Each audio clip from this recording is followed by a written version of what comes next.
Indo Niruo Counterfeit Authority Niciikinyitie Mbere ya Kamiti ya Mbunge Igii Iganda Thuguri oro ndomwe na Thothaiti na nigukorwo magitheria Ndeto Igii Kurekererio kwa Ngunia 10,000 cia mucere wa Mbiriani uria wirikanite kuma kiganda-ini kimwe bururiini wa Pakistan na ni thutha wa rugano rwa kurekererio kwa mucere uyu wikorwo rugicabithio ni nyumba imwe ya mohoro guku bururiini. Mwandiki tuti Shige wa Wanjohi na wikinyitie cikaro-ini ici na agituharireria riboti ino.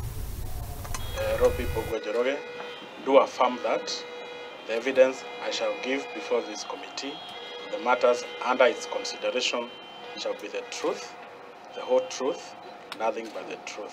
Ruhonge rwa Guthurima ukinyanĩru wa Indo guku bururiini Kebs hamwe na ruhonge rwa Guthurima Thumu Indoini Counterfeit Authority niciikinyitie mbere ya kamiti ya Mbunge Igii Thuguri Iganda hamwe na Thothaiti niguo gutheria Makiria Ndeto Igii kurekererio kwa mucere wa Thumu thoko-ini guku bururiini. The allegations that are floated here are majorly touching the matter to do with counterfeit. A reference is made to the letter reference NADDC/trade/2023/042 dated 30th August 2023 that invited me to appear before this honorable committee today and to give responses to the release of pearl rice at the port of Mombasa. Ni thutha wa riboti gucabithio ni nyumba imwe ya mohoro guku bururiini ikiuga ati ngunia 10,000 cia mucere wa Mbiriani kuma bururiini wa Pakistan ni warekereirio thoko-ini ya bururi utari mukinyaniru ikiro. Articles published on August 25, 2023 contained sensational and misleading information that has the potential to tarnish the reputation of the authority and its officials unfairly. Kuringana na riboti iria neanitwo ni atongoria honge ici cieri Mbugua Njoroge hamwe na Esther Ngari, mucere ucio ni wagereirio ithimi ciothe na kuonekana ati wari mukinyaniru ikiro iria cibataranagia niguo kuhuthirwo ni Muingi. The sample was tested by Kebs as per the attached Annex 2 laboratory report. Upon review of the test report, it was established that the rice complied with the requirements of grade 1 requirements. These measures were undertaken to conclusively ascertain the suitability of the rice for human consumption and to ensure it did not pose any risk to public health.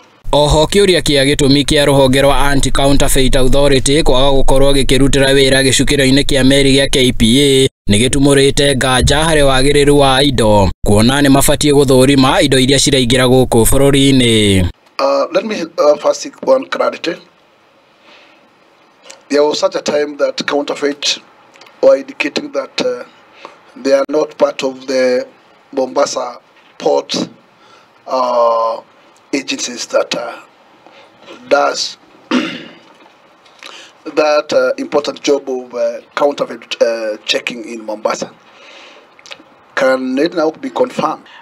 In terms of our presence in the ports of Mombasa, I wish to confirm that in 2019, the head of public service issued a policy directive that removed ACA from the port of Mombasa, and we are directed that we should be working in collaboration with other agencies that were categorized as Tier 1, like Kebs and KRA.